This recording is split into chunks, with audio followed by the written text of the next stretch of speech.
Mystère dans la jungle.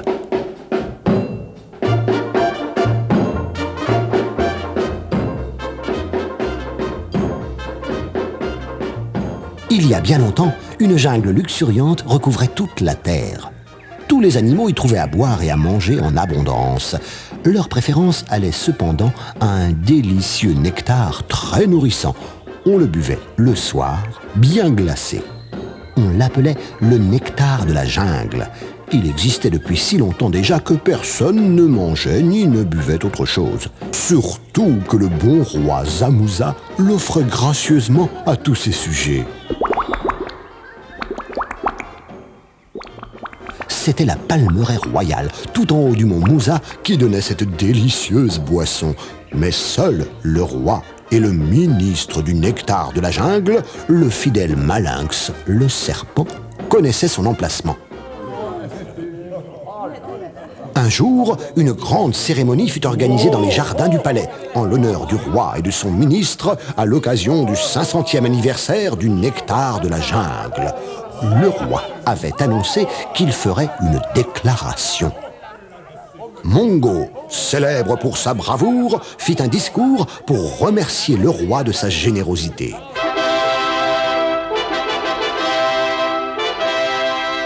Puis le roi Zamuza se leva et proclama: « Demain, à midi, la princesse Prile, ma fille, épousera mon fidèle ministre Malinx. » Hip hip hip, hurrah! Crièrent tous les animaux en acclamant les heureux fiancés.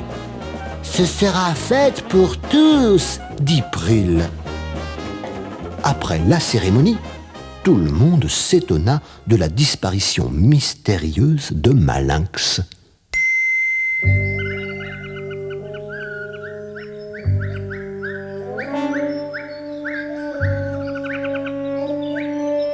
Cette nuit-là, deux horribles bêtes, les terribles frères Scarabis, s'approchèrent sur la pointe des pattes.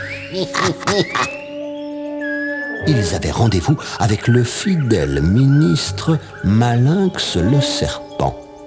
« Je veux que vous kidnappiez Zamuza, siffla-t-il. Si vous réussissez, je vous offrirai une grosse récompense. Je serai alors le propriétaire du mont Musa et je ferai payer le nectar à tous les habitants de la jungle. » ajouta-t-il. Partis à la recherche du roi, les deux Scarabis trouvèrent celui-ci endormi à l'ombre des fameux palmiers.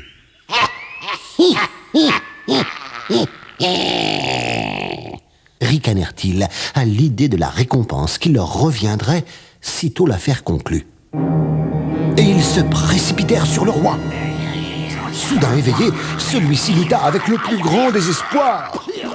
Aïe, oh, au secours!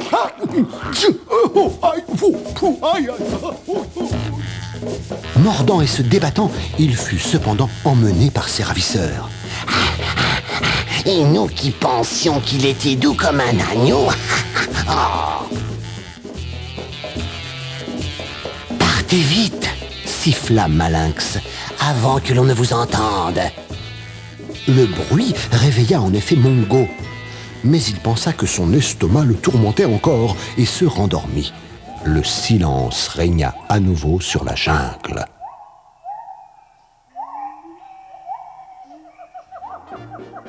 Le lendemain matin, le ministre réapparut et déclara « Le roi a disparu !»